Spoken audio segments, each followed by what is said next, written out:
Hello, everyone. I've got another amazing English lesson planned for you. Today, we will be doing some cooking. That's right, I'm taking you to the kitchen. Well, not exactly, but we will be learning some very useful cooking verbs that you might see in a recipe. So, let's get started.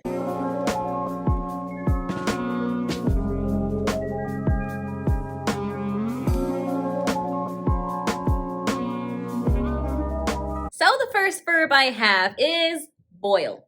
It's one you'll see very often in recipes. Basically, it means to heat a liquid so that bubbles are created. And then these bubbles will rise to the top of the water. Simple, that's boiling. And then we have steam. So steam can be a noun, and when used as a noun, it refers to that hot gas that's produced once you boil water. But to steam can also be a verb, meaning to cook using steam. So when you steam something, your food does not touch the water directly. So it's the steam itself that is cooking that food. And then we have to fry. It's another method of cooking. And to fry means to cook in an oil or another fat. And there are different categories of frying. For instance, you can have shallow frying.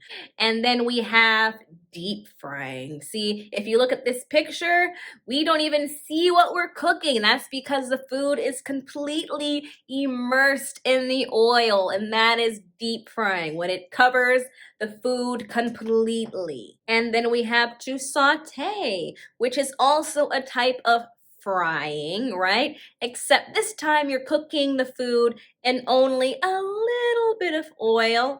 So some people see it as being healthier. And that's often why we separate this term from our regular notion of frying, which is mostly associated with using much more oil. And next we have to bake, which is cooking food usually in an oven.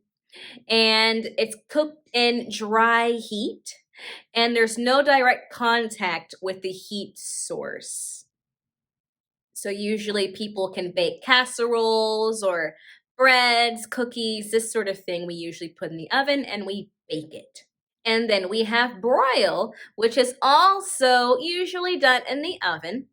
And it's slightly different from baking because we're using extremely high dry heat when we broil food, like upwards of maybe 500 degrees. That's broiling.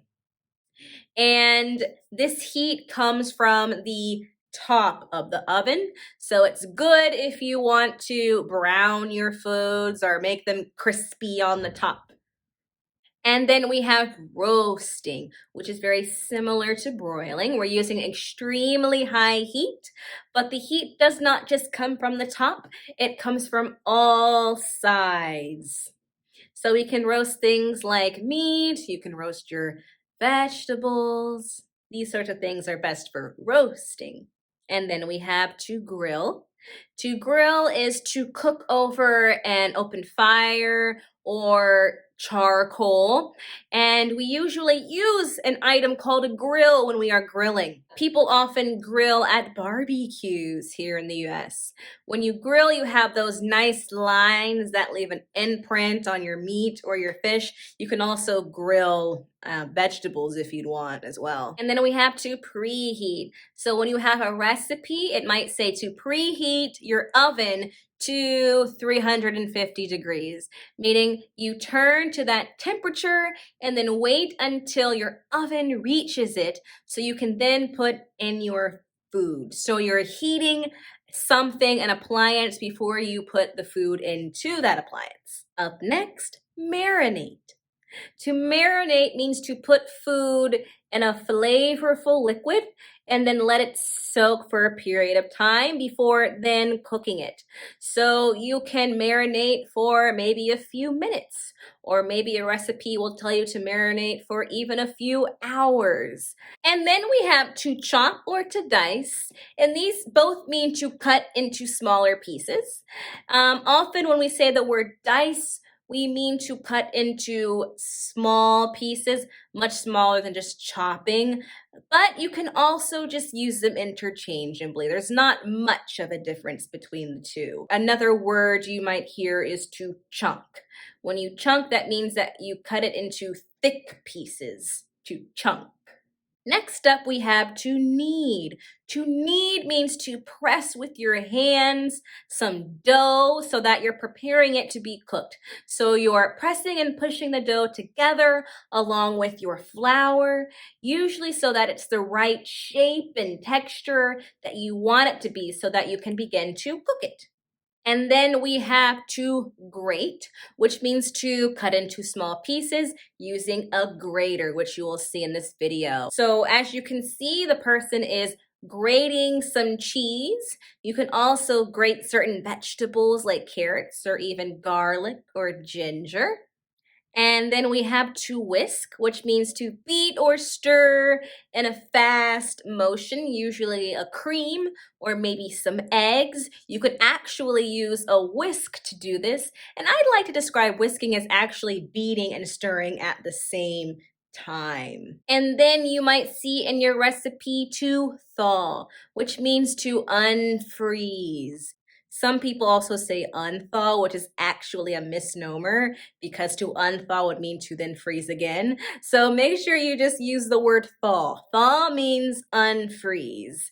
So you might thaw your vegetables or your fish for a certain period of time before cooking it. That just means to take it out of the freezer and let it sit in the fridge or on your kitchen counter or whatever. And then we have to slice, which is another way of cutting, okay? So when we slice things, we cut it into thinner pieces or sections.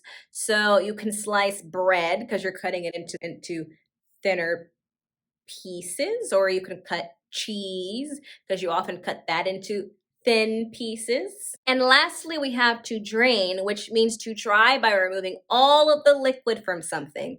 So as seen in this video, you could drain all the water from when you boiled your pasta noodles, or you might be following a recipe that tells you to drain a can of tomatoes or corn. That just means to pour out all of the liquid in it. So I hope this video helps you when you are cooking and you are trying to make sense of these directions you're reading. And if you like this video, please remember to give me a thumbs up. Feel free to leave a comment in my comment section. If you think someone you know might find this video useful, feel free to click the share icon below. And until next time, English learners.